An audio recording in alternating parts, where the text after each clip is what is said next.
2007, 2008 post-election violence. And we do not ever want to go back there. Uhuru Kenyatta too was no different, because every year the local newspapers reported how many people disappeared mysteriously in the hands of law enforcement agencies. And just when we thought there was a new dawn in this country, new hope, a country where the head of state was brought in the mantra for the young people, a youthful leader, we have seen police disappointing this hope. And we are demanding from the head of state that his promise that there will be no extrajudicial killings in his tenure, in his reign, that he may hold truth to that.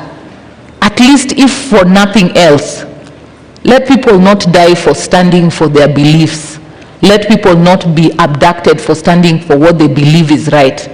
And we are still demanding from him to ensure that all those who have been involved are arrested and prosecuted before our courts of law. The civil societies are struggling to put together the data of injured people, both from gunshots, crude weapons, and attempts to follow up on missing persons. We know that there are families that are still reeling in pain and anguish, and yet we want to move forward. We want to move forward, but we want to move forward with justice for everyone. These families should not be struggling with paying medical bills, struggling with fundraising to bury their kin. Yet we have a state, we have a nation, that the head of state has committed that they will be held accountable for each and every death, for each and every person who have been injured. I visited people at Kenyatta National Hospital. Young men and women like you who now will never walk again, they have lost their hands. Where do they start? We cannot move on and forget them. For a nation to grow, we must move on together. And that is what we, the Law Society of Kenya, and coalition of all our partners here today are standing for. We want justice for each and every one of our members in this great country.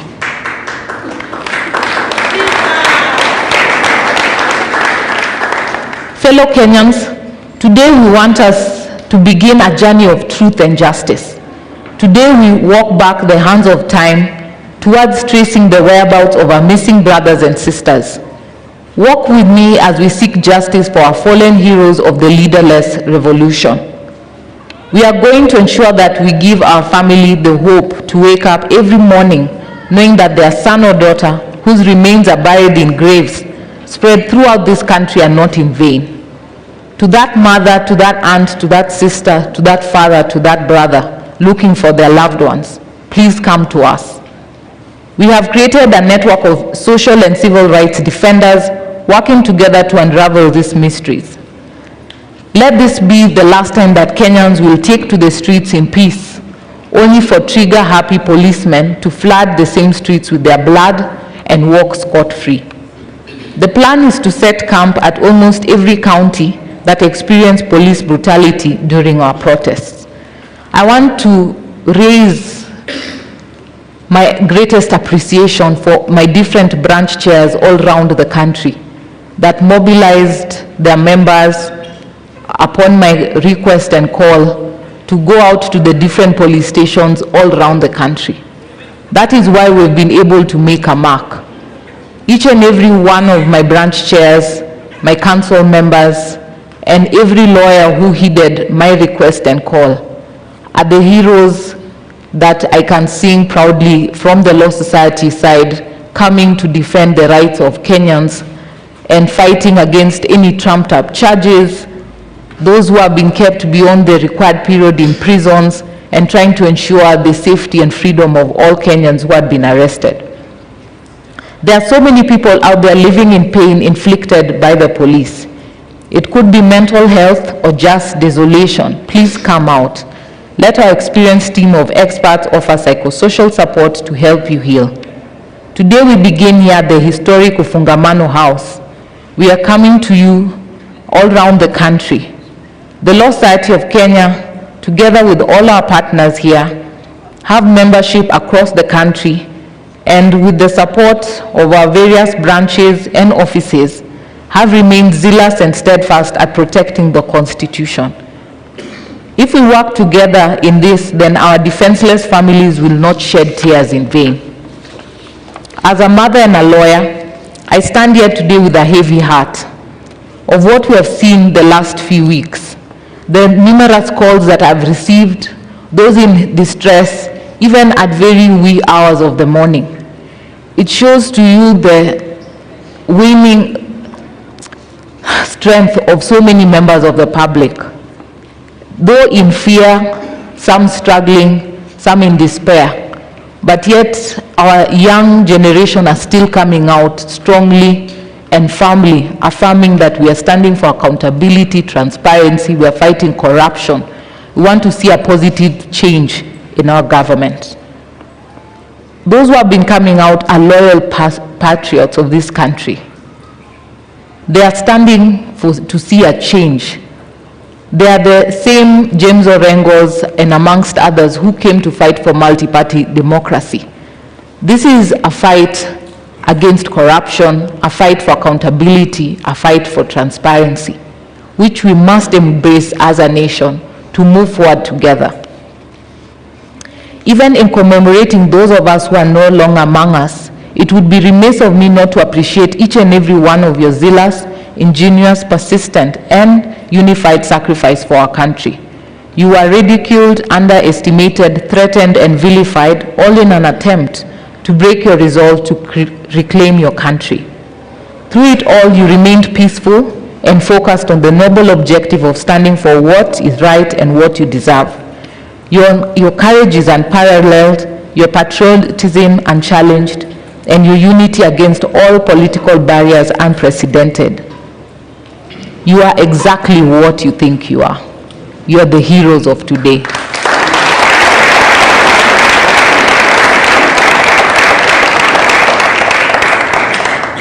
The irrefutable gains of what you people stand for shines a bright ray of hope upon the future of our country. If you do not believe it yet, allow me to confirm to you that you people have achieved what many dreamed of and wished for, but few realized.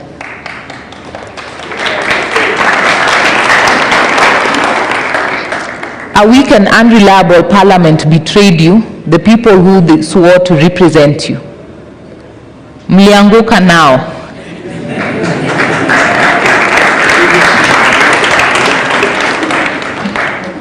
A punitive tax regime was forced down the throats of Kenyans despite public outcry against the repressive finance bill. Mlianguka nayo. The political elite unified to run Kenya down the rabbit hole of treachery and deceit to deviate you from your resolve to bring change to Kenya.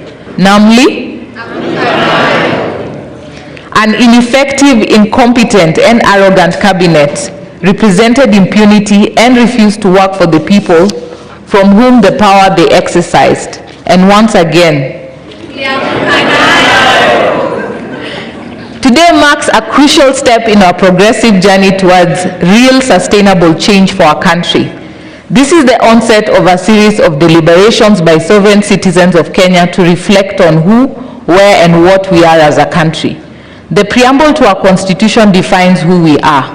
Article 10 prescribes what we ought to be, and the entirety of our constitution in its brilliant magnificence envisions where we ought to be as a nation. However, time without number, those to whom we have bestowed power and trust to deliver to us the dream of Katiba 2010 have failed us. Tumewapatia lakini wamekataa kuperform.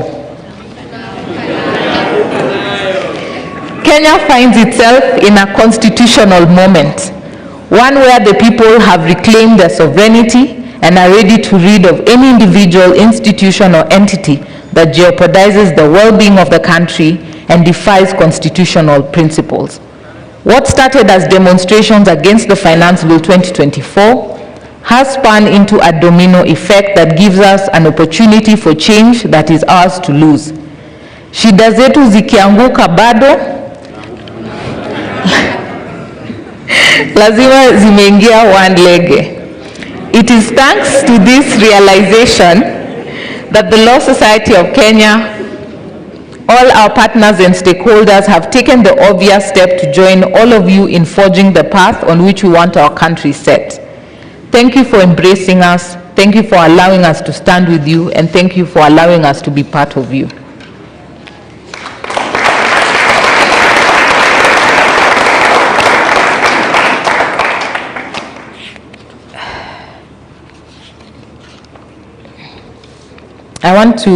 My speech was quite long, but I wanted to also highlight that we have seen changes in the Police Service Commission. We have seen so many trainings, but now we are saying we are going to hold you accountable. We are not going to sit and start discussing a way forward for training, better institutions for police. It's time for accountability. It's time that those who have been given power and have abused it, to be held accountable. That's why we are here today, to count everyone and ensure no one is left behind. That when we are challenged that who are these people, where were they hurt, which place, we'll be able to table credible evidence as advocates and our different partners, that will be able to put this at the table. That should be part of the discussion. Any dialogue must start with information and telling us these number of people that we have collected this data, what are you doing about it? And we know that IPOA will be coming today, that IPOA may also take responsibility and take that mantle. We will not allow you to continue to fail us as a people of Kenya.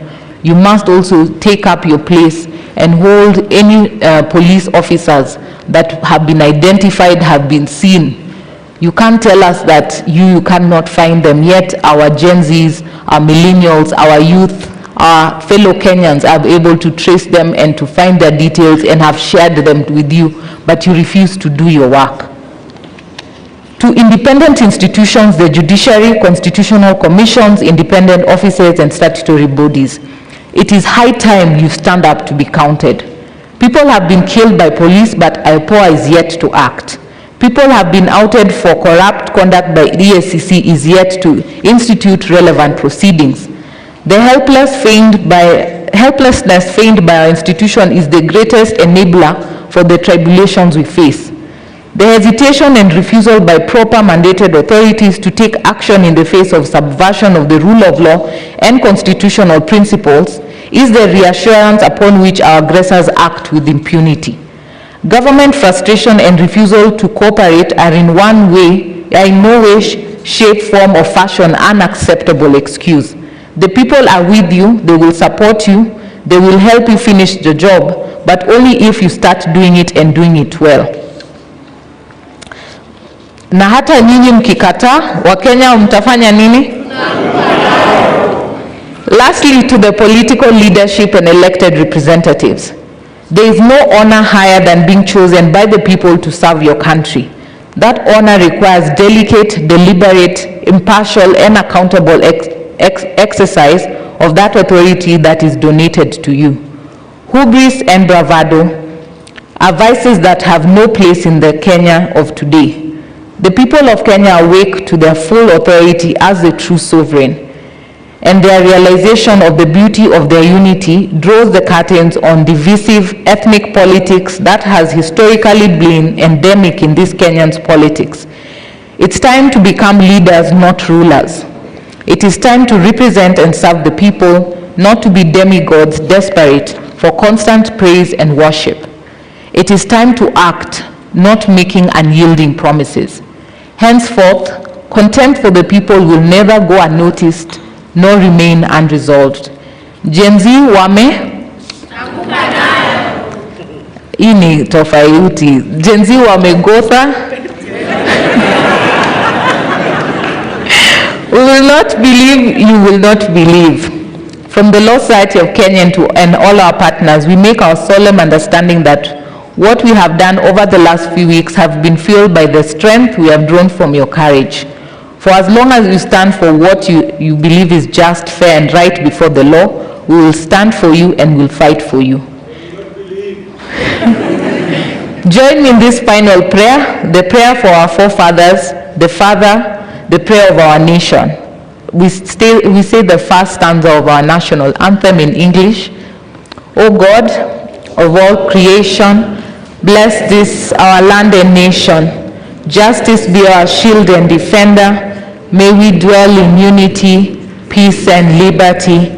Plenty be found within our borders.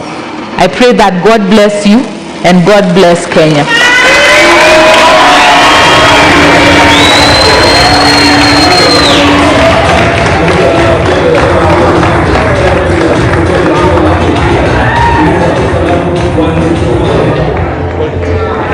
Really? Come, you guys come.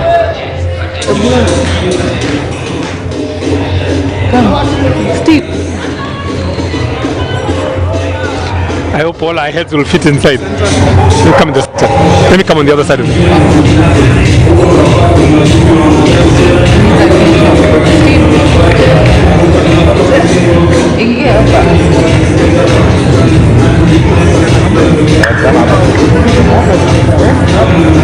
We all fit.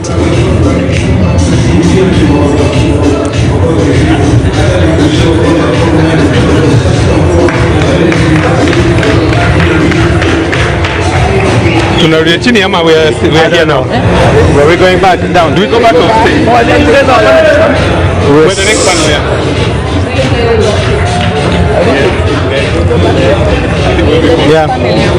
Wacha tuende, watatuita in case they need us. Hi, how are you? Nice to see you. Well done for this. Another one of the last 3 days.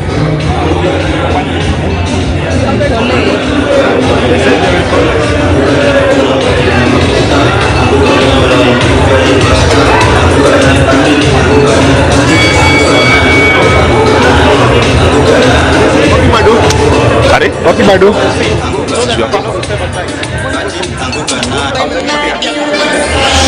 All right, okay. Thank you very much to everyone. Really appreciate just stand by.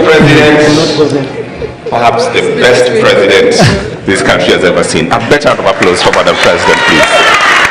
And absolutely, really great, the comments and seeing what we have to do today.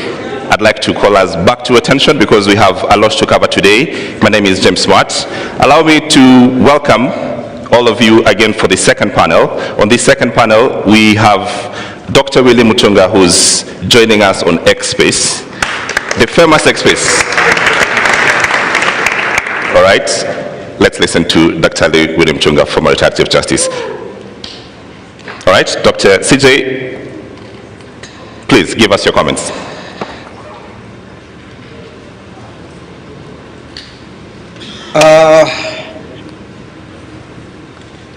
Gen Z and millennials, thank you very much for what you are doing. There is, I'm in Kabarak actually, and there is a joke going around here, which I think I should tell you. Apparently, the president is going around looking for a general called General Z. This reminds me of Idi Amin going to the central bank looking for one of the workers who was called foreign exchange, who was never around in Uganda, and they wanted to kill him.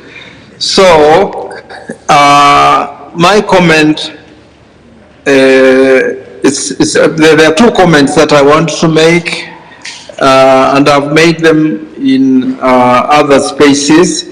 One is that what happened the other day, and I think this has been discussed, so I'm just reinforcing what we have always said for a long time, that the factions that rule Kenya cannot be described in the way we describe them as that there's one, faction that is the lesser evil, and that we have to choose evil. They have come together, they've shown that they are birds of the same political feather, and they have identified themselves as the enemy of the people. And that's progress, because we have had for the last 60 years or so the politics of division and the politics of monetization, which you must avoid, at all costs. And you have started the revolution. There's no doubt about that. And we wait and, we hope that you will continue your political demands to emphasize, the concerns of your material interests and needs, education, health, jobs, struggles against foreign domination, housing, everything that is important for your existence. You posters have captured those particular issues in a revolutionary manner. I've loved the calls or the clarion calls which you have called occupations. Even the occupation of IMF, and the World Bank, making that connection between our rulers and our external rulers is very, very, very important if we are going to carry on this revolution to its successful change. So I also want to praise you for breathing life into the Constitution. We have a Constitution that is fairly progressive, but we gave it to leaders who find it inconvenient and they don't want to implement it. But you've come to the scene and you're basically saying that you want to exercise our sovereign power directly, and I think that's what is reflected in the various calls for occupations, whether it's the occupation of parliament, occupation of state house, occupation of I guess judiciary and all the institutions. So these are great clarion calls, and so I just want to finish by again glorifying what you are doing and asking you to keep your eyes on the prize, avoid divisions, because the people you are dealing with, or the class you are dealing with, you should never underestimate them. They are geniuses in politics of division, ethnicity, religion, and if that doesn't work, they also got plenty of money to stop this particular movement. So thank you very much. A luta continua, and victory is certain. Thank you. Thank you very much, retired Chief Justice Dr. William Mutembei, giving us his thoughts. Let's get straight into it and introduce my panel for what we need to do next. Hussein Khalid, please join me on the stage. Irungi Houghton as well, join me on the stage, and Gloria Kimani of LSK Council member also join me on the stage. A round of applause please as they join me on stage. So for this panel, what we'd like to do is we want to capture reflections of what has happened in these last 4 weeks. There's been reported police excesses, there's been disappearance, abductions, illegal arrests, killings, injuries, and that sort of thing. And we haven't spent time as a country to capture exactly what has happened. What does that mean? In essence, are we saying that protesting is an illegal thing in this country? And if it's not, why did we see the reactions that we saw? Let me start with you, Hussein Khalid. Thank you very much, Smart. And let me first of all congratulate everyone and the entire country. Comrades power! Comrades power! We are doing it, we are changing this country, and moving forward, things will never be the same. So I'll just speak briefly about my experiences on the ground as, a person who has been, visiting families, visiting the sick in hospital. I think there have been gross human rights violations in the last couple of weeks. Many families have suffered, continue to suffer. We have an entire ward at the Kenyatta National Hospital of victims of police excesses, and that's just one hospital.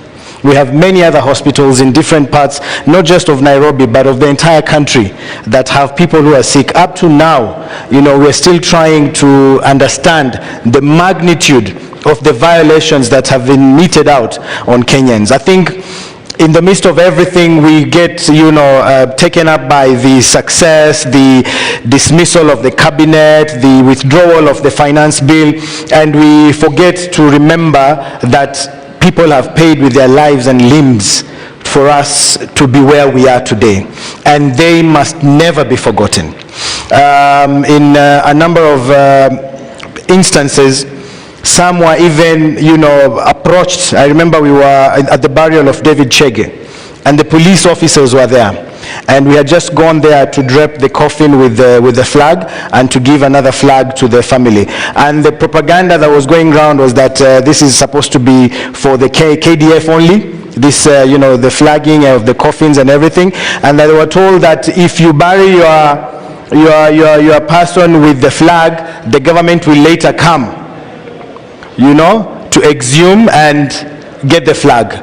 So there are things that are being said out there that are completely out of line. And I think it's important for us, and we were discussing, to remind Kenyans that this is an opportunity. We are supposed to be extremely lucky and, honored to be living in these times, because no other generation, this moment has never been there. So what we need to do is to continue encouraging each other and pushing each other forward. I think it was Kindiki who said that, the financiers, fellow criminals, power! Fellow criminals, power! And I remember they were threatening us, I don't know who, the financiers, the organizers, the planners, you will face the consequences. Well, guess what? Hatutishiki, sindio? Nani ameanguka, sini wao ameanguka. So we are saying, this is a moment, and each and every one of us can play a role. The question that we need to ask, what are you doing to bring forward this change? Okay, Hussein, I'd like to come back to you shortly, but I want to get to Gloria first on the question of the flags and the killings and those who lost the limbs. But Gloria, on the question of people getting arrested for protesting, I remember seeing the first day of the Tuesday, droves and droves of people getting picked up and being put, in police vehicles, carted away to police stations. I want to talk to me about this moment, about what does that moment mean legally, and what was the violation with that moment, and why do we keep seeing it? Thank you so much, Alan, for that. And I would like to say that the Law Society of Kenya has, that day, it was a sad day for us, because that Tuesday, what happened was we had gone for a memorial for Honorable Monica, who was killed in the hands of the police. And we were called and we were told, we even had not set up the toll-free line for people to call advocates, and we were called that there are some advocates who have been arrested and they're in Central Police Station. And we asked ourselves the pertinent question. That time I remember we were with Steve and Tess, and we asked ourselves the question, why are we going to release only lawyers while people who have been peacefully demonstrating have been arrested? And I think we had a discussion with the president, and she said, yes, let's go bail them out. And I remember when going there, we didn't expect what we saw on that day. So we went to the police station, and we actually asked to be given the list of the people who have been arrested and their charges. And I remember it was a back and forth, and now lawyers from certain groups were called, come, let's release these people. And actually when they saw lawyers there, they saw us as a threat, because we are going to release the people who have been causing trouble, quote unquote trouble to them. So when we went there, we tried talking, they tried calling the president and saying, just tell your people to go till 6 p.m. And we asked them, why till 6 p.m.? Has the law been suspended till 6 p.m. that we can only release people after 6 p.m.? And when we demanded to stay with the people who have been arrested in the police station, they threw tear gas at us. I remember even one of our council members, Otto, they threw a canister, the tear gas canister, at her. So the lawyers have been really harassed in this whole process. We saw even the other day in Nanyuki, where they had gone to actually take, because this guy, I think Lewis, they were looking for Lewis and they were harassing him, going to his home, banging his door, and they decided, okay, let's take him to the police station. And when they went, they were all chased away. Lawyers were chased away and they were told, no, we want to speak to Lewis alone. And they said no. And it became a commotion. And they started beating the lawyers and chasing them out of the police station. So what does it mean? It is very lawful, especially for what had been happening in the first times of the demonstration, where people were coming out peacefully. They are just with their water bottles, they are just singing, chanting, and they were not causing any kind of fracas. And I think the government had not seen such kind of a thing. They thought everything will be organized, will be uniform, but when they saw large numbers coming and they were wondering, how can we contain these numbers? Because they thought it will just be like the normal ones, and by 2 p.m. they're at home, or 3 they're at home. So I think we need to defend the Constitution, and we are saying peaceful protesters, and that is the case we have seen all through. Peaceful protesters are being arrested, and that is what we are standing for, that you cannot just be arrested for exercising your right. Right. Yeah. To keep up on this space, the police not only threw tear gas, but they were shooting live ammunition, rubber bullets, beating up protesters. But most importantly, we also saw police without uniform, completely face covered up, somehow mingling with the protesters, and the rest shoot, and perhaps some of those abductions happen in these moments. I want to ask you about what should the police be doing during protests, and what we just went through, just how illegal this whole is, and what can we do anything about it, or it's just a matter of, well, we reflect and then say, well, that something bad has really happened, we need to move on. So the illegalities in terms of policing that we saw over the last month or so did not start then. I think we have to go back to 2023, we have to go back to 2017, and we have to ask, why is it in a point where the state is being challenged on the basis of corruption, on the basis of inequality, on the basis of impunity?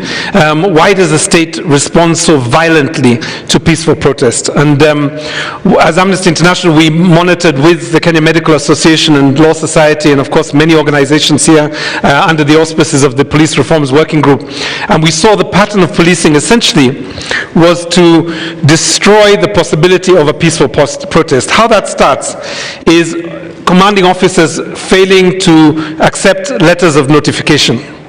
The second thing that happens is you arrest anybody you suspect to be an organizer. Now, what is a protest organizer? A protest organizer is also a marshal. It is the person who makes sure that when we write a letter to the OCS and we say, we are going to move from this point to this point, we are going to approach this government office, and we are going to hand over a petition here. That is the person that controls the crowds. So once you take those two quick actions, you immediately send a protest into confusion. And we have said this so many times to commanding officers, to the more senior police officers, that as soon as you disrupt that process, you have thrown a peaceful protest into something that is not provided for within Article 37. The second stage is to have police officers coming like criminals, either in balaclavas or without identification, or with vehicles that have 4 or 5 license plates, and they embed themselves. They pretend to be protesters in order to arrest protesters, or they pretend to be journalists in order to arrest journalists, or they tear gas medical officers. This is what we saw this time, where we set up pop-up emergency clinics, essentially for medics, volunteers, not even paid by government, to basically provide treatment, not just to protesters, but to bystanders and also police officers, let's not forget. And what happens is you tear gas them, you arrest people like Brandon, you then seize their medical records so that they can't even follow up with patients. And then the question is, for me, is actually who is behaving as if this is a riot? Who is providing the riotous activity? Who are the criminals that need to be prosecuted? So to end this point, I think there are many things that we need to do. We need to crowdsource, identify those officers. We need to bring cases against those particular officers individually, plus their commanding officers, to ensure that they are held accountable, not just for the deaths, not just for the injuries that Hussein has spoken about, but even for the violation of the right to protest and the right to expression. The previous panel spoke about the horror of having people coming to collect them in the middle of the night. That also needs to be prosecuted, because the freedom of expression is what makes us human beings. It is not just that the Constitution protects it, but you are not a human being if you cannot think independently, if you cannot articulate yourself, and if you cannot take action in order to protect a Constitution that we all voted for. Okay, right. So I want to go back to the point about, and we sort of systematically talk about not just the people, but the role of the flag, as you had brought it up. And my question is this: who owns the Kenyan flag? Hiyo ni swali rahisi sana. Kenyan flag belongs to the people of Kenya. It's not a government item. It's not. It's ours. When you talk of black, it's us. It's the color of our skin. When you talk of red, it's the blood shed, and we continue to shed to this moment, to this very day. And green is our land, you know. So I mean, I find it absurd for anyone to even imagine or to tell us that you can't do this. This is a preserve of a few individuals, only the leaders. These are today's Mau-Maus. When you are Mekufa, we are seated here today having this conversation here at Fungamano in their honor, because they died so that we can be here today. And one thing I want to communicate is that even with the families that we have been going to, you know, you can see that, you know, that resolve and that pride that they have. When you go there with the flag and you're draping the flag over the coffin, and they say, wow, our son did not die for nothing. He didn't just die like that. He died truly fighting for this country. And when you go to the family, when you're handing over the flag, you can actually feel, you know, everyone there holding the mother, the father, the family in pride. So let it, wasitutishe hiyo tunawaambia, you know, anyone we need to hang. In other countries, people hang these flowers in their backyards. They are there on the doors. And here we are being told that if you display the flag or if you put it sijui, it's an offense. My foot, I mean, we can't have that. Wasitutishie, this is our country, and that is why we need to reclaim. For me, I'm a grassroots person. I'm not much of a talker, but you know, everyone, this is the time. Hakuna kitu yenye hatuwezi fanya. Hata kama kila mtu anataka ice cream, sasa tunaenda tunaambia serikali hiyo tax, nunulia kila mtu ice cream. I mean, you can't tell us anything. So not just the flag, everything, even the emblem. Ukitaka kuvaa kofia uweke nini, it is yours. So hiyo mambo ya kutishana, that fear is gone. When we lose our fear, thank you very much. Gloria, same question. What is this problem with flag, and why do we have this sense of belief, and especially the security forces and the guys who run government, that they own this item, exclusively theirs? Sorry? They think they own this item. It's a government product. One, we need to remember it's a symbol of this country. And if it was illegal I think I'll be the first one in this place, kushikwa. Some illegalities I have here. used it, yes, I have used it as a lesson, but not necessarily, but showing my patriotism to this country. We walk around with the bracelets, the Kenyan bracelets, but it has never been a problem. Everyone in the UK, you can identify a Kenyan from one when you just see that bracelet. But right now, when we are using it at this time, it becomes a problem. Then I think we are not the problem, they are the problem, and I think they should deal with it. And this is just speaking because we have had, we see people putting the flags on their cars.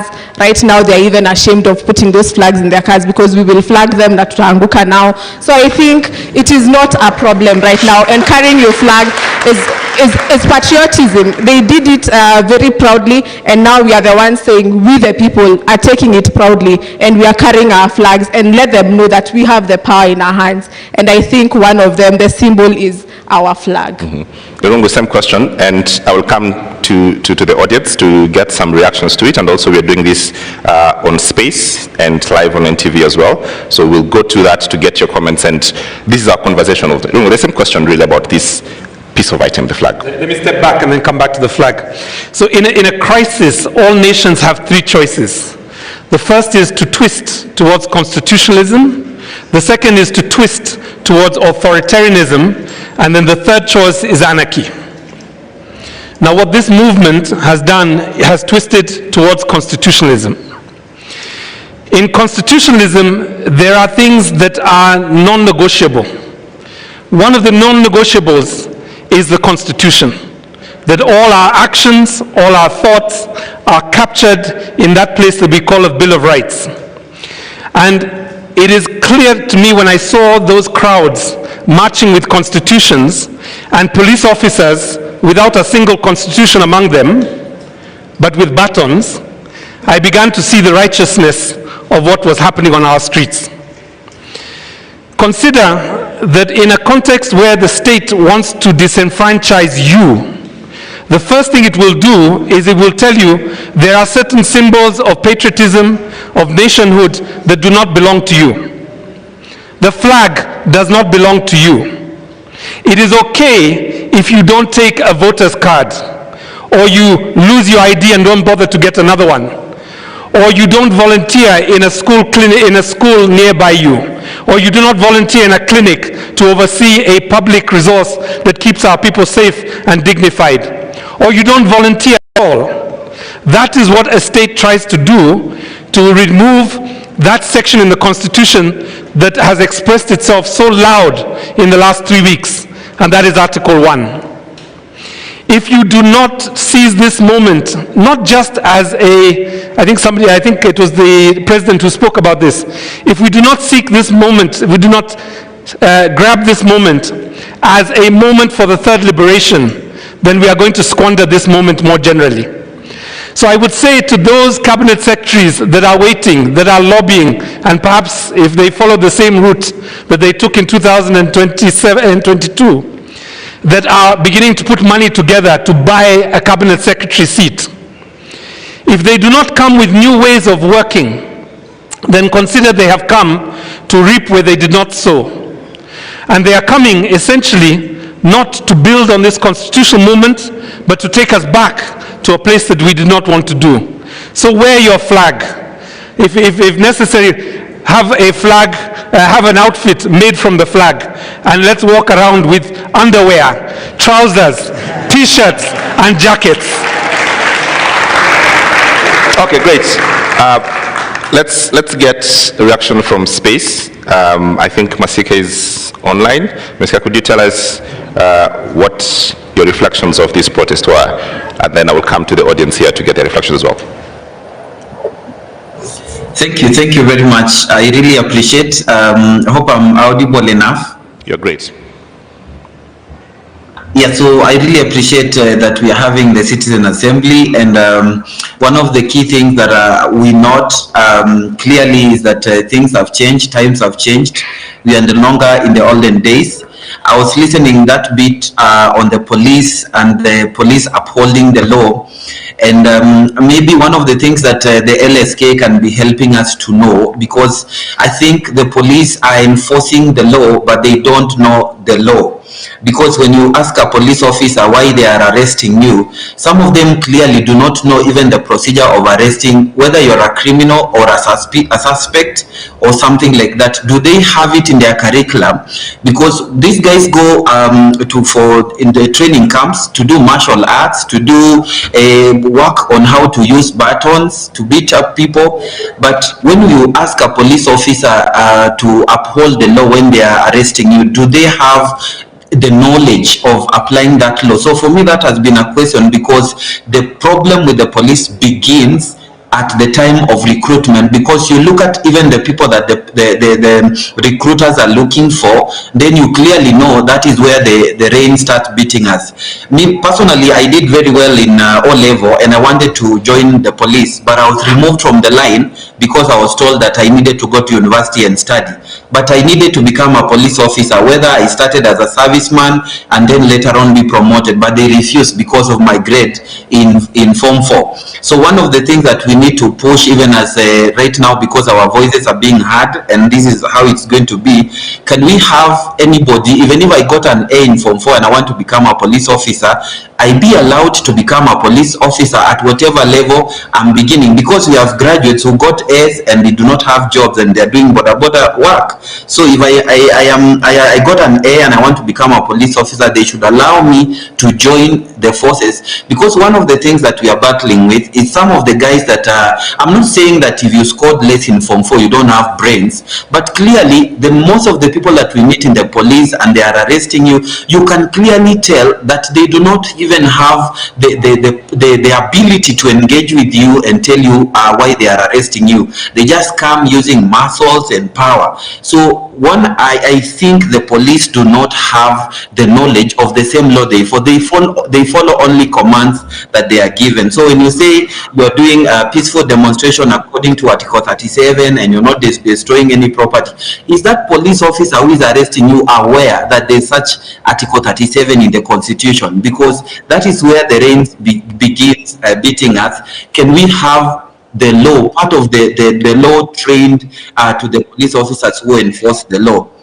And then arrest, I want to think, arrest should be done in the open and somebody should be notified, because we are having abductions and the police are picking people from the street and their homes. Can we have, if you arrest me, please allow me to notify my family members that you have arrested me and where are you taking me? So as I finish on that police thing, I think the failure of the police starts at the place where you're recruiting them, and it also continues because of the curriculum they use to train the police officers. And then when I come on the flag thing, the flag is a national symbol. The same way we sing national anthems.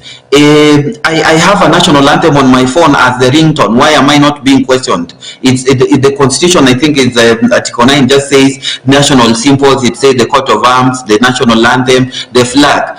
It is patriotism for me to put on, like somebody is saying, I can even do an underwear showing the national flag. It is the love of my country and the symbols that represent my country. So I think on the flag thing, it's an intrusion. We can use the flag in whichever way, as long as we are not disrespecting it. We're just using it to show the love that we have for the country. Thank you very much. I need to hand over the microphone to one person next, then I come back here.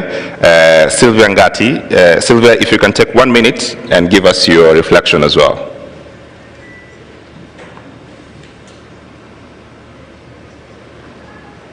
Do I still have Sylvia?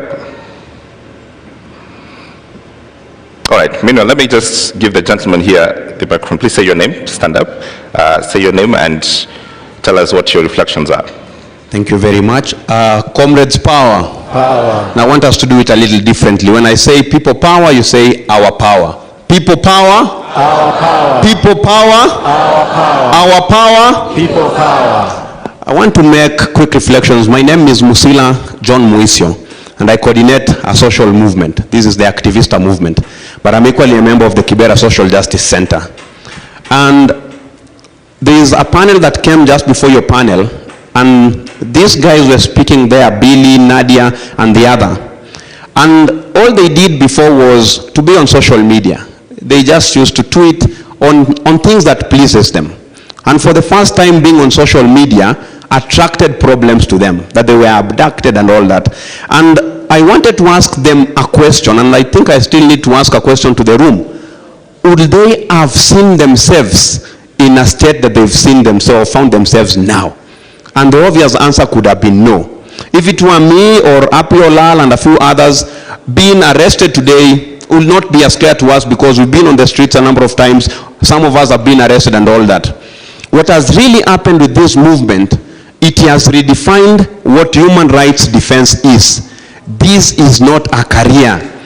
Human rights defense is everyone's call to be an active citizen and demand service, demand accountability from its government. And so when I see young people today, every day spending every second on social media to just speak on issues of accountability from their government, I am so elated because it is no longer about a few who held the title human rights defense. But before I sit down, I want to make another just quick reflection. We've seen just the other day that the opposition joined the president to try and protect their interest. In 1975, before J.M. Kariuki was killed, he made a very simple statement that Kenya had become a country of 10 millionaires and 10 million beggars. Now today, the beggars have united against the millionaires of this country. And all they are saying, enough of you taking advantage of us. And it started very simply by rejecting the finance bill. So my last statement, smart as I sit down.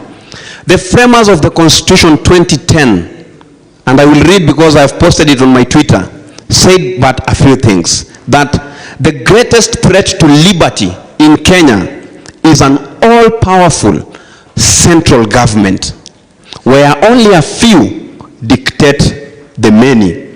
We've seen what the president has done in even curtailing the powers of our National Assembly, our legislature, which is a separate wing of government that should be holding this same executive to account. And this is because he is taking us back to an all-powerful central government which the Constitution actually is against. But they were equally very cautious to realize that the rule of the mob, which is unguided at times, will lead to anarchy and, in the end, despotism. I know as a country that respects its constitution, we really want to get there. So as we've been pushing, we are equally very cautious not to allow anyone an excuse to say, I turned this country into a military state because the mob did not want to be guided. I turned this country into a dictatorship because the mob insisted into it. So we are pushing, demanding for good governance, demanding for accountability. We are not relenting because, as always, people power is greater than the people in power. Thank you very much. Thank you, thank you. Just give the microphone to the gentleman in a suit at the back. Thank you. Viva, comrade, viva. Viva. Amandla. Yes. Thank you so much.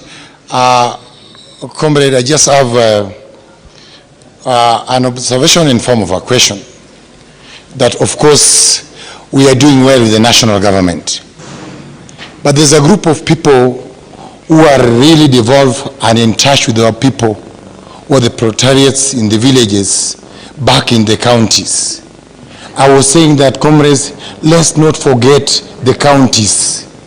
That is the people who are also interacting with our people back there in the villages. So after this struggle come from the national, we go back to the county government so that we fight this nepotism and fight for transparency and accountability.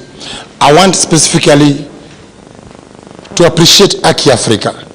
I was there, smart, I'm traumatized up to date. This guy is so quiet, I don't know what he's using, I'm shocked. They took me to a mortuary, I ran away with this gentleman during Rex and Evans postmortem. I don't know you are made of what. All those parents were crying on their chests. I was shocked to see them still walking. I was shocked on the hardest day of the strike. You know, on Thursday, few people came. Among the few who came, and Shakira and the rest, now to notify us and to get us very, very easy on Thursday. I remember those guys were going to an extent of tear gassing where people were being treated. You are just wondering, what kind of human being is this? This is a place where people are now being treated, please. And they're even going ahead to tear gas a petrol station. We are at the corner of the total there. It was quite unfortunate. Please, comrades, the question I wanted to ask with care and with utmost humility, how can we organize this struggle in a way that we don't lose the gains made and we don't lose the focus? Because if we end up in the morning, someone is saying we fight for this, fight for that, fight for this, fight for positions, then we are going to lose this focus, and these guys are going to run away with all the gains that we have done, what we have made. So I was just pleading with those in the panel, if you can guide the conversation to a clear focus, because now there are also political rivals who are taking advantage of this thing. Like someone is planning to vie for 2027. What is the next thing? 20 to Salami and Ani. You are getting, not for the struggle, but for the narrow, self-seeking interest. That was my plea. Otherwise, Aki Africa, may God bless you. And I'm pleading, colleagues who are seated there, how can you debrief? I'm a teacher by profession. Some people who came for the struggle didn't even know the road. I was shocked, someone asking me, amefika Ngara anauliza wapi barabara ya kwenda Kabete. You can tell you. When we are taking that roundabout to Nyayo, wale waliangusha fence, those who are falling down, wale waliona, they are still, I still feel the smell of blood mpaka saizi. So how can we debrief these people by counseling them? Because some people may also turn violent after this one, because some wengine wako wamezoea that kind of exposure. I remember one girl alitoka tu nyuma tu akaanza kupiga kelele na nduru, watu wakimfuata. Watu wakimfuata tu nyuma tu, ni kama ako possessed. So how can you also organize that we have centers, we communicate where these people can come and we get guidance and counseling? May God bless the struggle. Thank you. Can you take your brief as well and keep it a minute or less? Yes, I'll make it very brief. Comrades power. Comrades power. Now, I want us to trace the bullet that was in David Chege's head. Back to the trigger, to the magazine, to the command, Adamson Bugay, to Japheth Kome, and we make it very clear where the accountability stops. My point is this: the person who is ultimately responsible for all the death, the destruction, is the president. Okay? Let's not make excuses. Let's not say the police, the police, the police. They are individually culpable, but ultimately it's the president who takes responsibility. Ruto must go. Ruto must go. As I finish, I think the problem we have, and I'll put this to the panel, I think we have a country that is lacking ideology. And please, civil society, help us define the ideology for this revolution. Because we have inherited a system, colonial government and governments after, where governance is about brutality, repression, plunder, and pillage. So can we have an ideology moving forward so that when we fight, when we occupy spaces, we're occupying spaces knowing the Kenya that we're fighting for is defined by this certain set of values. Otherwise, without values, we'll get back, certain politicians will come back, and we'll have the same battle over and over again. Thank you. Ruto must go. All right, can I get ladies in the room, please? So bring the microphone to the front. Yes. Good afternoon, everyone. It's good afternoon, I think. My name is Miana. I'm a forensics specialist. I've had the privilege of working for government, working outside of government, and now I work as a consultant, and I'm sure Hussein is laughing because he knows there's a place we met. I have a question, slightly, okay, two issues. He brought up a forensic issue, but my question, I think it's just an issue of reflection. Since the start of the protests, I've been wondering, and when I go into every office, I see the picture of the president. I don't mean any disrespect, but is that also a symbol of, that is compulsory? You understand, like, I wonder why I don't see the picture, a framed beautiful picture of the Constitution of Kenya, of the preamble signed by the Kibaki. I mean, that is what we give the president to uphold. That is his custodianship in terms of mandate when you are a president. So I think we have to do away with the frills, with that kind of, self-aggrandizement, idolatry somewhat, because it's also, it's behavior modification. You keep seeing this image, and instead of seeing the Constitution, instead of seeing the rules by which we want to govern ourselves as a society, we see a person. And so none of us can get away with seeing this person, either at national government level, offices, public offices, private sector offices, county governments.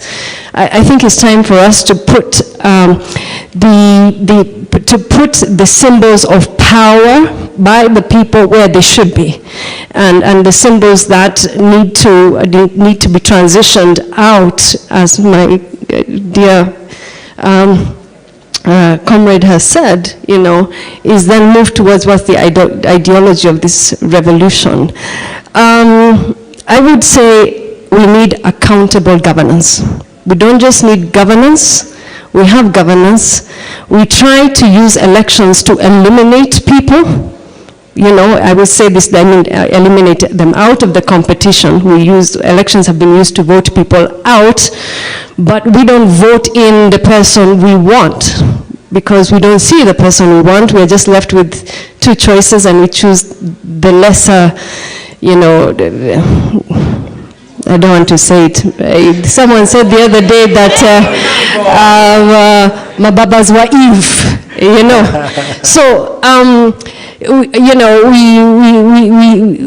can't do that anymore. And when I think about all these things, I'm just like, this country is a beautiful country. We have, with everything that has happened, we are here. We are a regional power, we are respected, and we need to move forward from that. But we are now stuck because there is no accountable governance mechanisms in every agency of government, parastatals, sagas, and our priorities are just simply upside down, and our foreign policy is dictated not by us, but by others. And I'm like, we cannot continue like that. We don't want to be the princes that are being ruled by fools. I worked in government for many years. Merit is secondary or tertiary to networks and connections. You cannot change the system from the inside. I tried. I was in government for more than 11 years. You cannot climb. In all those years, I never saw a budget. We were never told, write a budget. You don't prepare for results, what is a planning for results process, or what they would call the equivalent performance contracting. And so it's hard to even appraise people. When people come and say, okay, what have you done? Where is your appraisal? There's no appraisal, right? So I think the ideology should be accountable governance, and if we want justice and we want independent investigations, when I say forensic, say evidence management. Forensic. Evidence management. Who is in charge of evidence management in this country? You cannot have the potential perpetrator be the same person as the investigator. And right now, the National Forensic Lab is in the hand of the National Police Service. All right. So you cannot investigate crime and conduct the scientific analysis of that evidence. Okay. So half the evidence is sitting with families, and we are here, outside the system, and half the evidence is inside the system. Thank you very much. I have decisions to make. I have many people on space, and I have many people here. And I have audience here. Do I have a lady? I'll come back. Don't worry. We're here. I'll come back. Let me go to space, get one comment, because they're also participating and they want to be here. Daniel, if you can make your comments in a minute or less.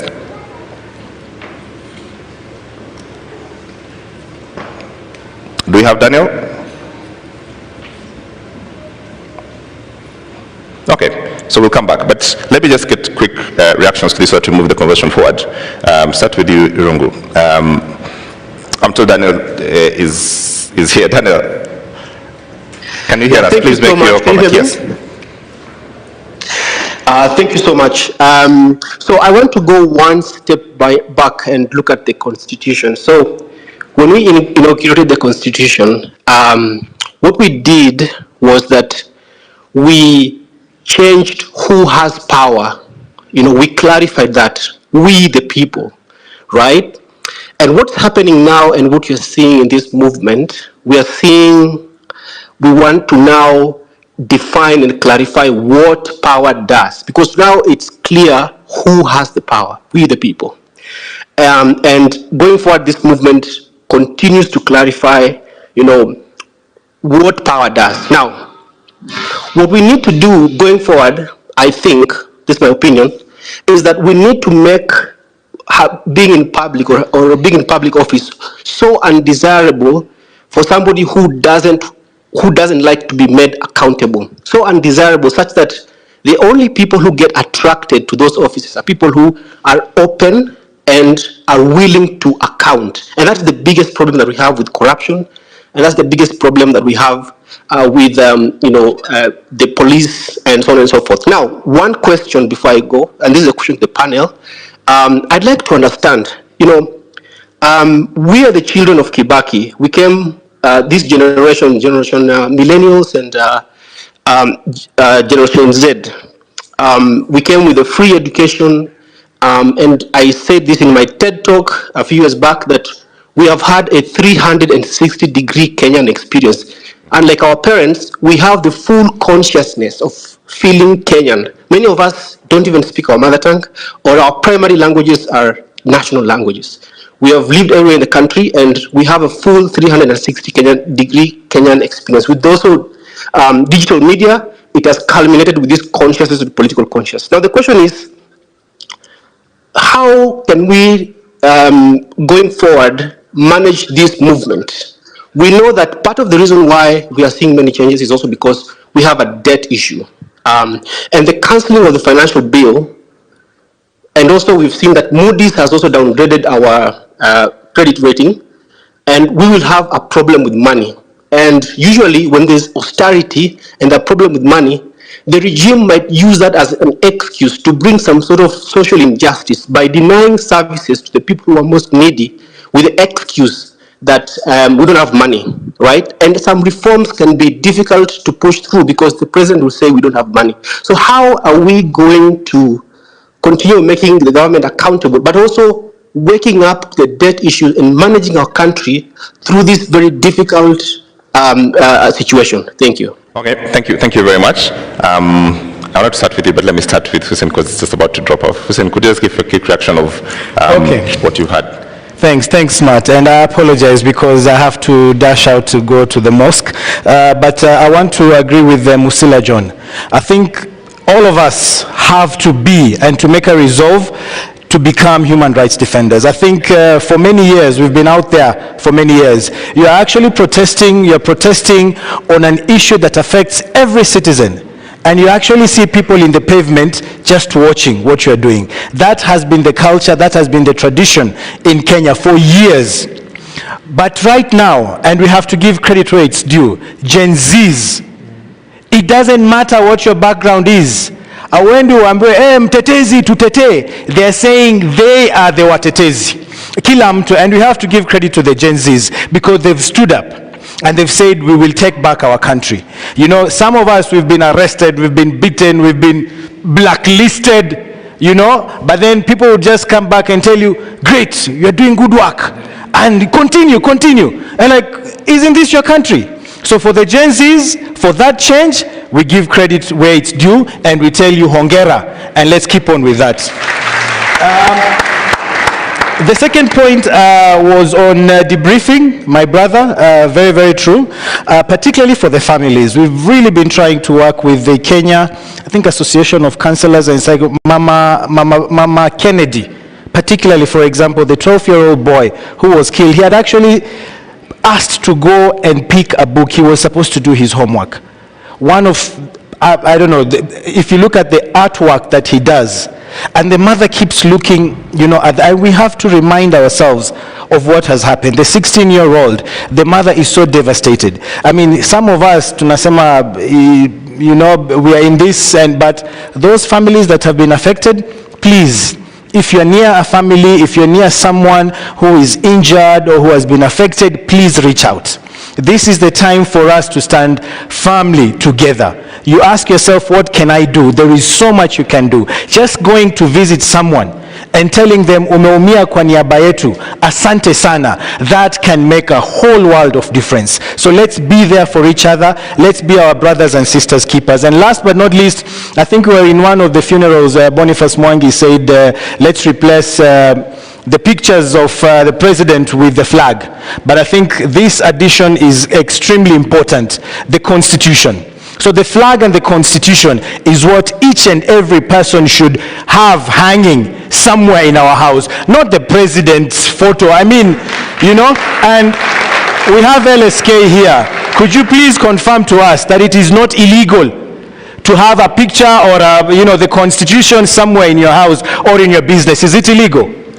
It is not illegal. So we make a resolve here today, the Fungamano resolve, that we remove the picture of the president and we put the picture of the flag and of the Constitution of Kenya, and those shall be what we refer to as symbols of national unity. Thank you very much, and I apologize. If you could release me so that I can go for prayers. Thank you very much, Hussein, and thank you very much for your comments. A round of applause for Hussein as he leaves the panel, please. Please. I think I'll first respond.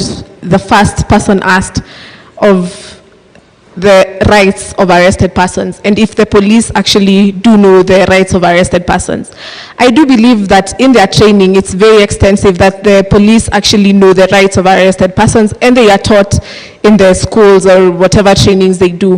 What I think they do is they deliberately choose not to put that into practice. We have had the president here saying they have had trainings among trainings among trainings. And we are saying we don't want trainings anymore. The police have been trained enough and they know. But what they are doing is following a command. And that's what we see. When we go to the police station, I remember even the other day when I was speaking to lawyers, I was telling them, people do not know actually of their right to remain silent when they are actually arrested by the police officers.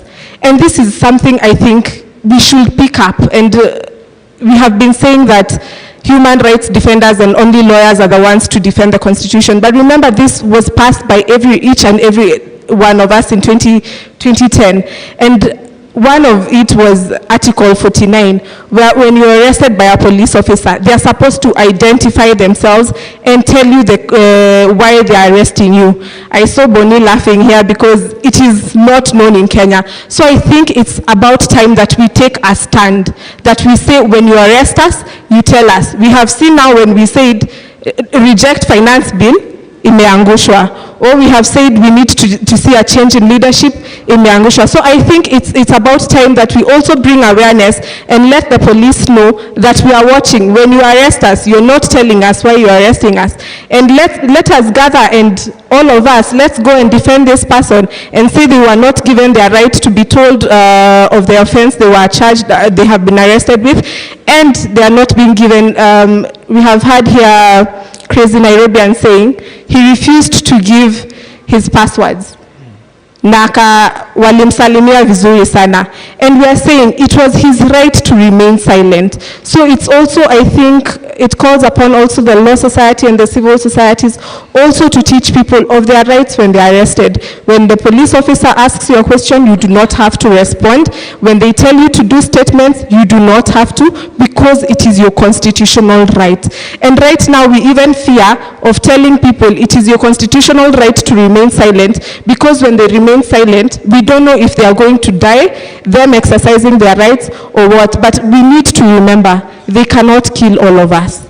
They cannot kill all of us, and we are not going to do the police work. Yes, we are not going to give to do police work because they're the ones who are supposed to do investigations, not us help them with investigations when they arrest us.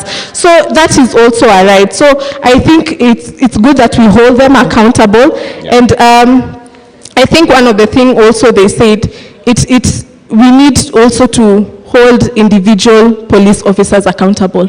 I think it has not been done enough in Kenya for police actually to know when you violate or threaten to violate a right for a citizen, you can actually be held accountable. I saw in the Twitter spaces, Baby Pendo, the case was being done, I think was it last week, where Willis was saying those police officers were begging not to be arraigned in court and take plea.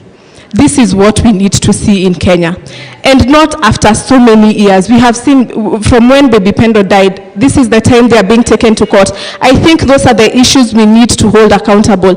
The ones who will be held accountable for all this protest and whatever is happening, what we need to ask is quick investigation and them being arraigned in court. Because when we go to the streets, tukishikwa, tunapelekwa immediately, where the investigation, the 1-year inquiry and things like that. I think that is what we need to stand on.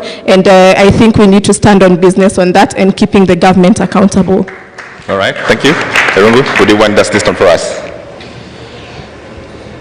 So when Denzel Washington saw Will Smith slap the other comedian, he made this comment where he said, "Be careful.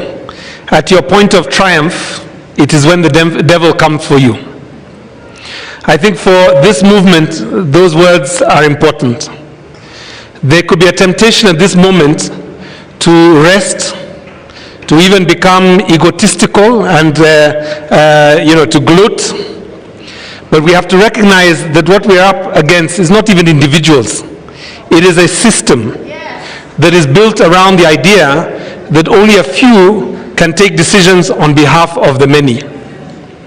That idea is unlawful in our Constitution because Chapter 1 tells us that it is the people that have the power. The problem is that we have a country that is not designed around our Constitution. And we have a Constitution that continues to look for a country that actually reflects the constitutional values in that Constitution. So my word to this movement is to remain inside of the soul that you generated for this country.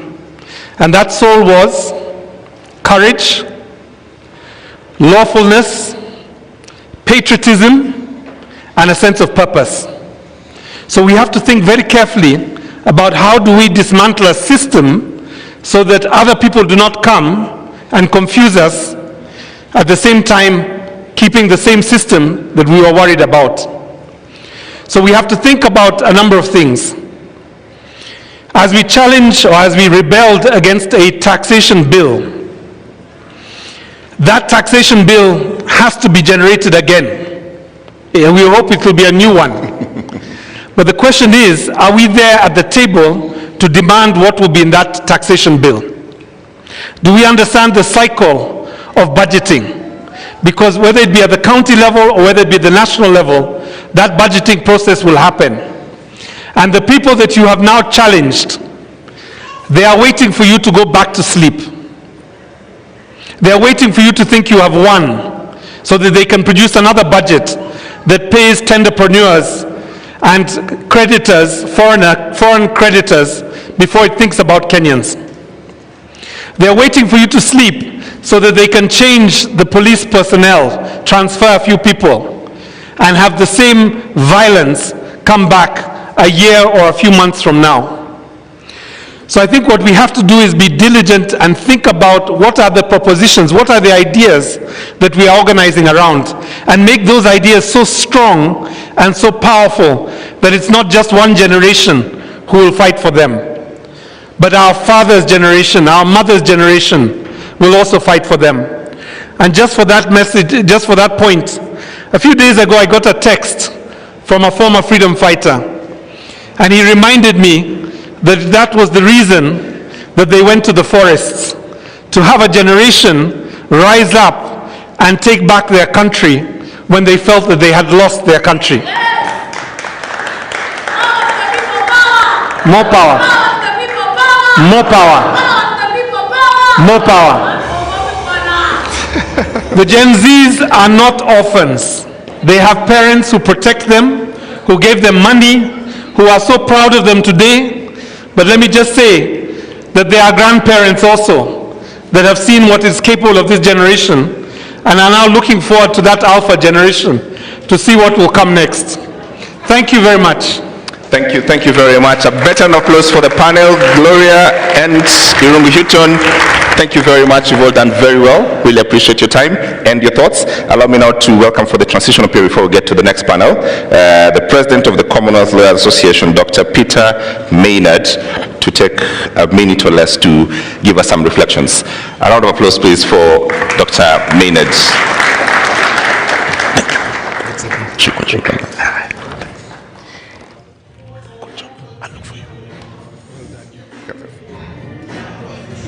I'm not sure about the way I am. It's a good idea with the flag, but let's do it. You're next. Yeah? Goyodera. Okay. Goyodera. Well,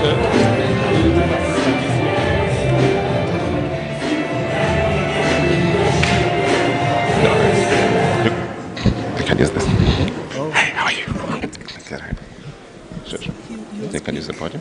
He wanted to make some remarks. Okay. Yeah. Okay. Bye. Technology works. Sure.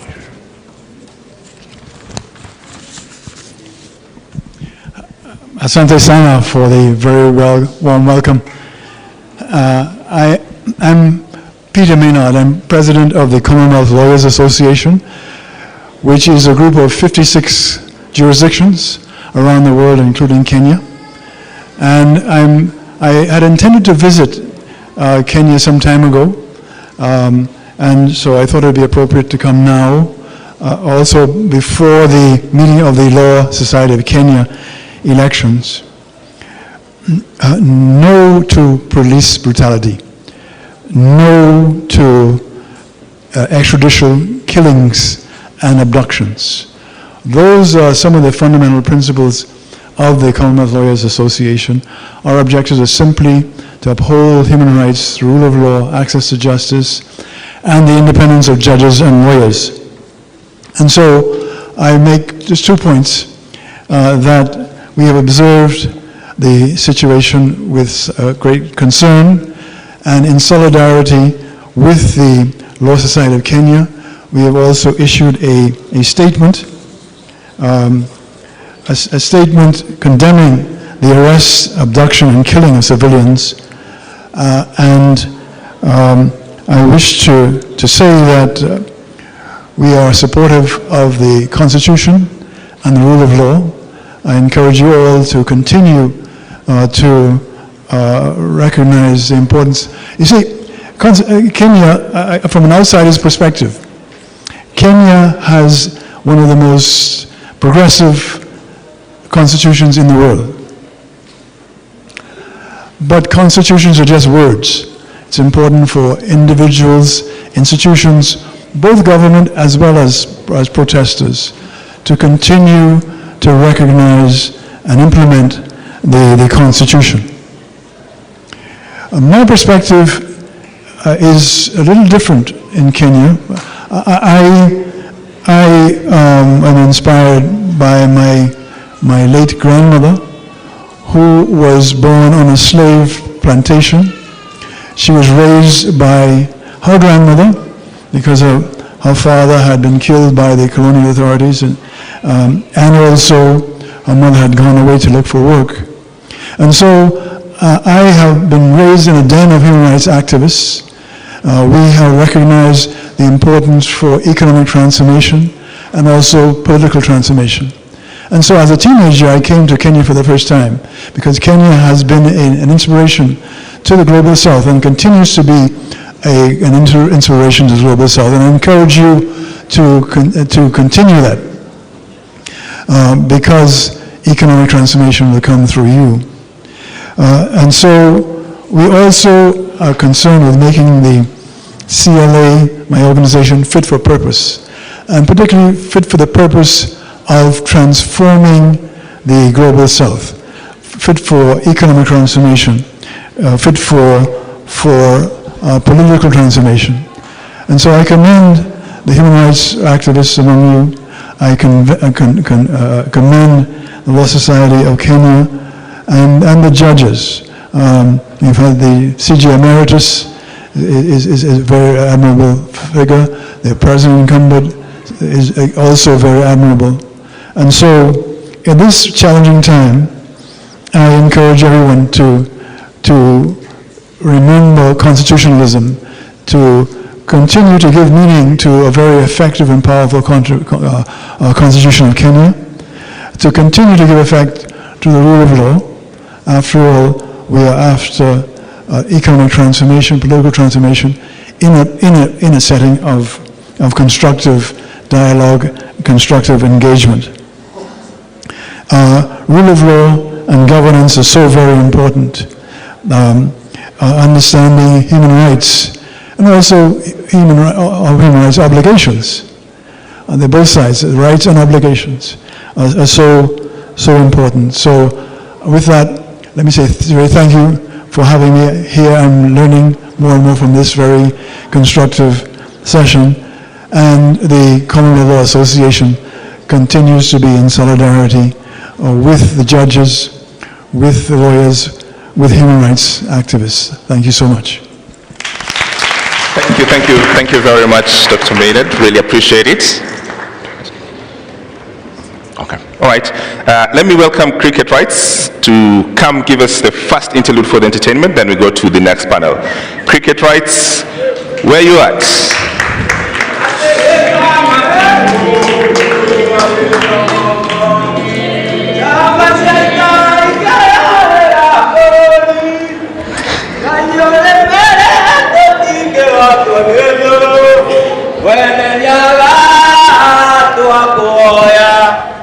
Esta matimu mulu agiro kombo ate jamba shaita ikerarera awacheni bana wewe Kosa. So tutaunganisha stima, tutaunda barabara, tutajenga serikali la vijana ya bodaboda na mama mboga. So akaka slogan kagasha goa Mr. President ni Ruto gani unatupeleka? Kusema education ni free na vile books ni expensive ni ku-exercise our minds. Kusema education ni free na jana kuna mtu yalisare shule juu alikosa uniform ni ku-exercise our minds. So unafilaje saa zenye urezo wako na kuongoza national anthem na tujenge taifa, alafu Korogosho, Mathare, kwa jenga wanabomolewa. Gunshot na sauti za tinga kwa mwananchi amenyeshewa zinafanya hati zao even more weta. Alafu kuna sauti na ring kwa mind, mukinichagua hakuna kijana atapigwa risasi tena, mukinichagua hakuna mwananchi atabomolewa tena. Lakini Mkenya, soma story ya Jaramogi, utagundua Kenya bado hakuna wrong history kwa classes. Ndio maana youths legacy ya msteka Steve wajui kazi tu ni biko. December 12 tuna celebrate Jamhuri Day, but story ya December 12 movement nani anainarrate? Mkenya, pambana. Time ina fly na Daily Nation ni propaganda za urezo kwa flights kujaribu kuland jobs kwa youths. Nation ni sick, hata doctors wako mgomo. Hakuna budget ya kulipa doctors, but kuna budget ya unconstitutional CASs at a cost. The Star News Bulletin, Mwakenya nilikeji kina Karemi wanatumia kupass exams za history yenye stories za kina Karari Ndudhu zimepigwa njama na kuarrest kama role ya women kwa Maumau, Zakayo, Maleza, uende.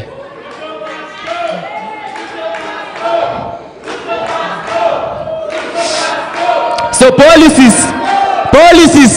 policies walitype alafu zikasainwa na ball pen, na hapo ndo tulichezwa. Koti wakapiga perfume, na expectaji wataheshimu court order. 21st century bado gava inatumia unga ku bribe nation kuvote. Mkulima wa kahawa na go lost after sales juu kutoa chai. So nani haoni Kenya bado hakuna.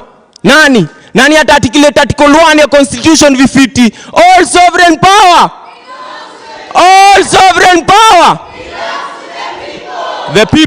The people ni set flani ya rulers wa protect wealth kwao. Sunday wamekram apostles creed, alafu Monday greed ina drive na testimonies za vile 7 days without prayer inawafanya weak. Wewe hujasikia kiongozi wa Wanga alikuwa na bongo na bado alikuwa deceived na sweets. Mambo leo still ni ukoloni, believe me, hata Mugabe angekuwa Kenyan hangetaka anyone amuite roba ama ni roba. So tunaishi na country where the president anapenda the youth but most strategic jobs anapenda the old, na kwa hiyo mood still awari country yenye ina constitution kama ni leadership nachagua humanity kwa leader wangu. Juu kama leadership ni school degrees na certificates, basi hadi zile karatasi za Waititu zilikuwa true. Ni Fedi na Dali misinterpret. So pieces mob za peace wasanii wanaandika lakini bado hawana amani. Kiongozi mwananchi alichagua already anamfichia white. Already ana stock ya ngano ya kubandika posters time ya campaign na Turkana tunakufa njaa.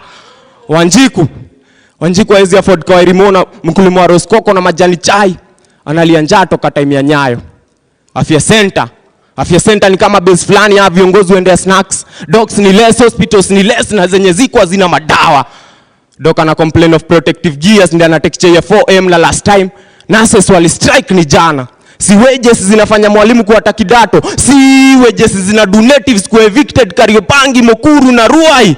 Unanyemoke Ruai ginya hakiri. So equality iko wapi time kuna mwenye nchi kare na kona aneka ya parking na aneka smoking zone na parking large kuliko chuo fulani iko Korogosho, Dandora na Mathare. Equality iko wapi time kuna mwenye nchi Karen akona aneka ya parking na aneka smoking zone na parking large kuliko chuo fulani iko Korogosho, Mathare na Dandora. So tunataka police service ya police force. Utumishi kwa wote, si utumishi kwa kara wengine. Jukara wengine ni same na photographers kila time they've got a clear shot. Makara wengine ni kama kwa class walitoa sura viatu vile wamekuwa sharp shooters. Tulienda recruitment za makarao alafu tukaambiwa tuko na shida ya macho. Alafu after kutembea station tukapata afande amevaa miwani. So niambieni nani alifunga mwingine macho ama tulifungwa macho juu tulikosa za macho. So naitwa cricket rights. Naitwa Cricket Rights. Mnaweza ni follow at Cricket Rights kila platform pale YouTube. Tuzidi kusababisha, si ndio? Organize.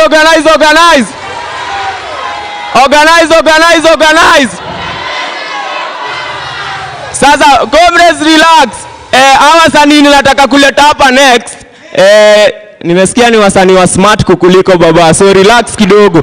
Nimesikia ni wasanii wanaitwa wa Douglas wanakuja kuwa anguka nayo.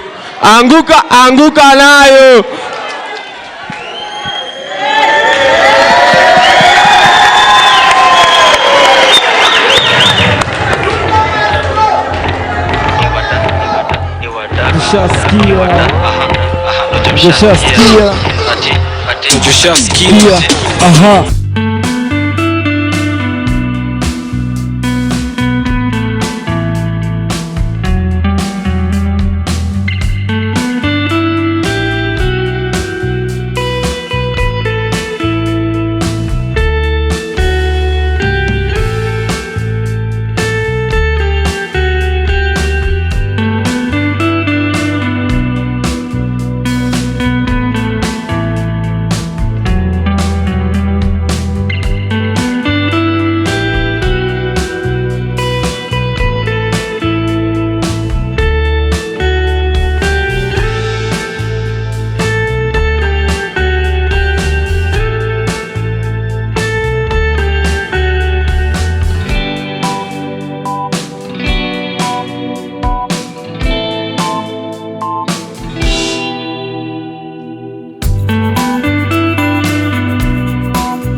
anguka nao, check it.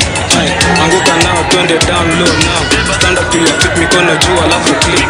Tuliza pesa alafu one. Thank you very much. Our second panelist, kuanguka nayo, Maria Mbeneka. Nayo.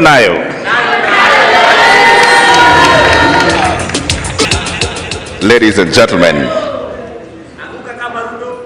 nayo, Boniface Mwangi.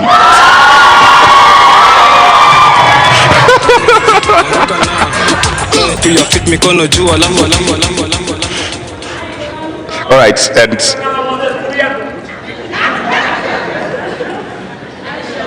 okay, so we'll get to the more panelists as we go. We have one more seat to add to the Reverend, who's going to join us in the second half. But all right, let's start the discussions. Here's what we need to do, friends. This moment has demanded something, right? It's demanded that we find a reflection and a point of view on how we understand what needs to happen next. Let me start with you, Maria Meneka, of how should we have a reflection on what should happen next? What are those actual steps? Given what you've seen, how do we move it forward? Thank you, James. Okay. It's on. Yes. So I think for us to... I don't know the letter seat. I think, okay, so, mnanisikia? Volume, okay, I think that's good now. First and foremost, my knees are appreciative of Gen Z. Hiyo kazi si rahisi, kuanguka nayo. And I'm just glad to be alive to witness this again. And it's reminded me of why I became a lawyer in the first place. In the 90s, when I was in high school, I got my first copy of the Constitution from Maina Kiai. And I witnessed all these people getting tear gassed, getting locked up, trying to run away from the cops, Reverend Joya getting beaten up. And I asked myself, what would prompt people to be beaten and still go back?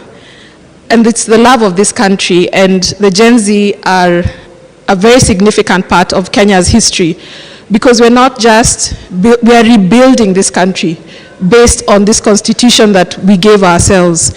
And so it's very important for us to be vigilant going forward, because the fact of the matter is that this movement is based on the rule of law. And I've seen that from the tweets, from the protests. Everybody was careful who was involved in the Gen Z protest to abide by the rule of law. And so it follows that the next steps are also guided and informed by the rule of law. The president has sent home his cabinet. And I'm very, very proud of that singular step of sending everybody home, especially the fact that the Minister for Interior was a lawyer and presided over the abductions, the killing, disappearance, and abuse of human rights. And he had the opportunity to actually cement Article 37 of our Constitution and abide by it, but the opportunity was lost on him. So the opportunity for you and for us all as Kenyans is to ensure that the weakest link, which has been Parliament, needs to be in check. Because remember, when the vetting of the new cabinet secretaries happens, it's going to be happening at Parliament. So who is going to sit, who is going to sift, who is going to analyze? Of course, there will be much more involvement by the citizenry, because it's obvious we've taken back our power, and people will be able to say, this is who we want. We want individuals who have been subjected to the provisions of Chapter 6 of the Constitution. That is non-negotiable. And going forward, vetting should not be just a by the way, because it's a foregone conclusion. It's just been like I'm looking for the words, but you know what I'm saying, that it's just been, we're a majority in Parliament, we're going to pass these names, we're just rubber stamping, we're not looking at the qualification of these people. So that's important going forward, that's what's going to happen. Secondly, what does Kenya look like now going forward? There's a recall of MPs still on the table. I know Kabete constituency have started a process. There's nothing that's stopping the citizenry from collecting signatures even as we speak. So those are processes that should actually be going forward. And the fact that people have shown interest in the finance bill, there should be bigger interest on the appropriations bill, which is now an act. Nothing stops the PSs who are still in office, who are accounting officers, from committing the budget. Absolutely nothing. So there's still a lot to be done. Eternal vigilance is the price of democracy. We cannot get tired. I must say here that I'm very, very proud of the work that Faith Odhiambo, the Law Society of Kenya, council members are doing. And civic education is important. So beyond saying that something will be done, let's be involved in how it will be done. Right, and I want to move that along on the how. But Nadia, for you, what do you want to see happen next? What do I want? What do you want to see happen next? We've kept talking about accountable governance for a very, very, very long time. And I will use my example. When we were getting into this industry, I mean the music industry, when you have a name, you have status, you weren't able to publicly call out a vice, call out, let's say, a leader for something they haven't done. For the first time in history, you've seen artists, you've seen influencers in the front line. Because sometimes when we sign contracts, sometimes you're told you shouldn't associate yourself with anything that is happening in the country. But for the first time, even as one of the things that I base off my career, I never want to talk about politics. But for the first time, I remember hiyo siku ya maandamano ya kwanza, nilikuwa huko, nimeangushwa, niko na hadi alama up to date. So for me, it's about accountable governance. And someone said from the X space, we need to make it so unbearable for anyone who's getting into any public office to hold the office space if you do not like accountability. So anyone that is getting into office has to be ready to be questioned, to be asked, because we are the bosses. So siti kila siku tumekopa sijui how many billions every single day, or we are being taxed, taxes. The other day I was checking bei ya tissue paper. The last time, like, nikikuwa Mwehoko, me I'm from Mwehoko, it was 15 shillings. Sai tissue paper, hakuna tissue paper hata ya 20 shillings. The cost of living inaendelea ikipanda as a day goes by. So, kwa nini tunakuwa, like, vitu zinakuwa expensive, but the salary ni the same? You understand? Like, kama wewe ulikuwa unauza, nitasema aje, kama tusema ulikuwa uko na biashara yako, the moment you start raising your prices because what you're purchasing with imepanda bei, like the supplier price imepanda bei, so ukiongezea customers wako inakuwa ni ngumu for them to come back. You understand? So for me it's about accountable governance. Let us hold every single person accountable. Yes. All right. Accountable. Steve. Thank you. Good afternoon, everyone. Is one thing I can say, Alan, what is happening now is what our fathers began in so many years ago, and along the way they lost the momentum, and I think that is how we found ourselves, because the war to bring in a new constitution is a struggle that has been there for a long time. And the day the constitution was being promulgated on 10th of August 2010, the whole Africa, the whole world praised Kenya for a very progressive constitution. Everybody knew that now Kenya is politically, economically, and socially liberated. The president of Kenya, Dr. Samuel Ruto, when he was campaigning on the mantra of socio-economic justice. Article 43 of the Constitution was his anchor. When he was speaking to the youth about job employment, when he was speaking to the Mamamboga about improving their livelihood, when he was speaking to the Boda Boda rider, who is a youth, about empowerment, he was addressing Article 43. Then what have we noticed? No one is bothered about adherence to the rule of law. What they are doing is to pull things toward themselves. What do I expect to see? Scrapping off of the NGCDF, we need to do away with that unconstitutional fund, which has turned our parliamentarians to become executive puppets. Doing away with bursaries and pumping the money to the education sector. Everybody to have an equal right, because they use these goodies to buy us off, to buy our parents off. So we want to ensure that they stop assuming that we have to go and knock their doors and queue at the CDF offices, begging to get money to go to school, yet Article 43 talk about my rights to education. So these are the expectations we want to see. So as it sends away the cabinet, we want to see very serious reforms, and that's why this call for serious reform is not ending, and we are not stopping, because we are coming for the throats of these parliamentarians, metaphorically, because look at what happens at the Senate. They dropped the bill for the conflict of interest. Why? Because they want to continue tendering for the government. Some years back, nobody wanted to supply to the government because nobody used to be paid. Right now, they are running that cartel. That is what we want to stop. That is the Kenya we want, where everyone has an equal chance.